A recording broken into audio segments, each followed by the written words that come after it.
Hello guys, welcome back to our channel Preeti Gupta academy. और जैसा कि आप देख रहे हैं, आज मेरा टॉपिक जो है वो फिगर ऑफ स्पीच है।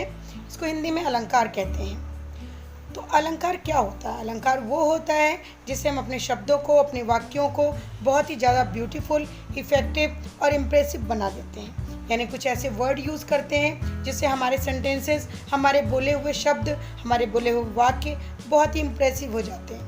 तो वही अलंकार होते हैं सिंपल लैंग्वेज में। अब हम इंग्लिश में डेफिनेशन भी देख लेते हैं। तो यहाँ पे डेफिनेशन लिखा है, वर्ड और phrases that makes our language beautiful, effective और impressive known as figure of speech. यानी वो शब्दों का यूज़ करके, फ्रेजेस का यूज़ करके जब हम अपनी लैंग्वेज को बहुत ही ब्यूटीफुल, इफेक्टिव और इम्प्रेसिव बना लेते हैं तो उसी को हम फिगर ऑफ स्पीच कहते हैं, मीन्स अलंकार कहते हैं।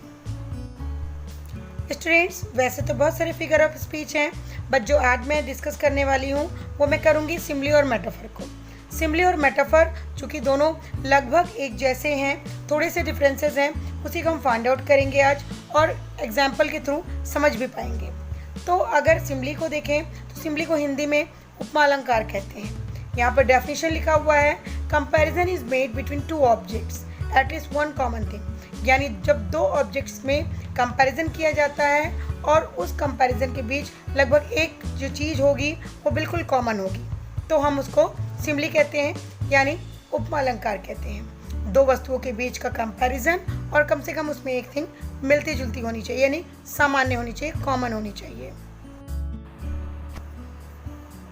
अब हम एग्जाम्पल के थ्रू समझेंगे कि सिमली क्या होता है।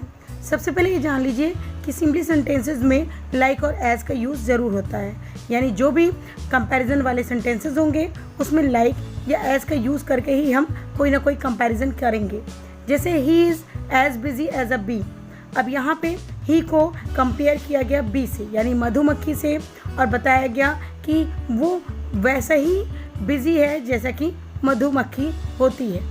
ठीक है, इसी तरीके से सेकंड एग्जांपल देखिए, she is as cold as ice. यानी शी को कंपेयर किया गया आइस से और कहा गया कि वो वैसे ही कोल्ड है जैसे कि आइस।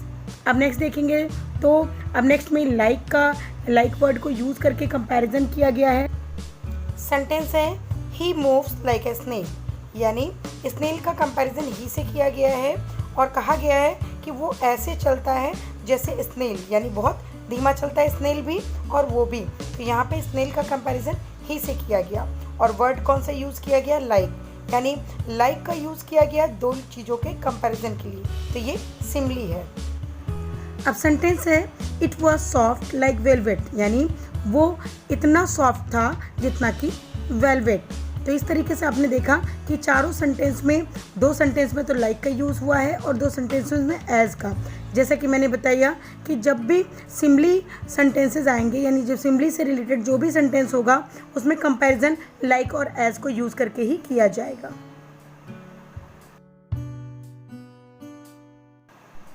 अब स्टूडेंट्स हम नेक्स्ट देखेंगे जो कि है मेटाफर, यानी रूपक अलंकार। अब मेटाफर का डेफिनेशन यहाँ लिखा हुआ है, a metaphor is a figure of speech that is used to compare between two things that are not alike and replace the word with another word.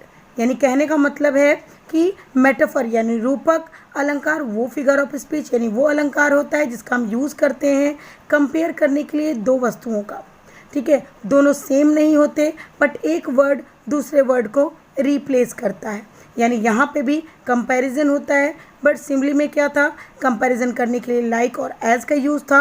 Metaphor में लाइक और एज का use नहीं होगा, directly comparison होगा। अब students हम metaphor को भी एग्जाम्पल के थ्रू समझेंगे। सबसे फर्स्ट एग्जाम्पल देखिए, यहाँ लिखा हुआ the snow is a white blanket. अब आप देख रहे हैं स्नो का कंपैरिजन वाइट ब्लैंकेट से किया गया है, बट लाइक और एज का यूज़ नहीं हुआ है। अगर यहीं पे इस लाइक और एज का यूज़ हुआ होता तो वो सिमली हो जाता, बट यहाँ पे डायरेक्ट स्नो को वाइट ब्लैंकेट कहा गया है, कंपैरिजन है बट लाइक एज का यूज़ नहीं है, मीन्स ये मेटाफर है। ये बहुत ही इजी लैंग्वेज में आपको समझ में आ जाएगा। इसी तरीके से नेक्स्ट की बात करें तो लिखा हुआ है he is a shining star. यानी वो शाइनिंग स्टार है, तो वो की का जो कंपैरिजन है वो शाइनिंग स्टार से किया गया है, चमकते हुए सितारे से किया गया है। तो यहाँ पे कंपैरिजन किया गया बट लाइक एज का यूज़ नहीं है, तो this is metaphor. Now next sentence is the children were flowers grown in concrete garden. अब यहाँ देखिए चिल्ड्रन यानी बच्चों की तुलना की गई है फ्लावर्स से, ठीक है, बट यहाँ पे ना लाइक है और ना एज है। आप हमेशा इस बात का ध्यान रखिए कि जब भी कंपैरिजन दो चीज़ों में किया गया हो और लाइक और एज का यूज़ ना किया गया हो तो वहाँ पे मेटाफर होगा। अब यहाँ पे बच्चों की तुलना फ्लावर से की गई है, यानी बच्चों को डायरेक्ट ही फ्लावर कह दिया गया है, ठीक है। तो बच्चे चूँकि फ्लावर तो नहीं है बट तुलना की गई है और लाइक एज का यूज़ नहीं हुआ है, तो ये मेटाफर। सो स्टूडेंट्स, आपको आज सिम्बली और मेटाफर बहुत अच्छी तरीके से समझ में आ गया होगा। आपने देखा कि दोनों में ही कंपैरिजन था, बट सिम्बली को आइडेंटिफाई करना बहुत ही आसान है क्योंकि उसमें हमेशा लाइक और एज का यूज़ होता है। सो गाइज, आज की वीडियो आपको पसंद आई होगी। सिम्बली और मेटाफर का डिफरेंस समझ में आया होगा।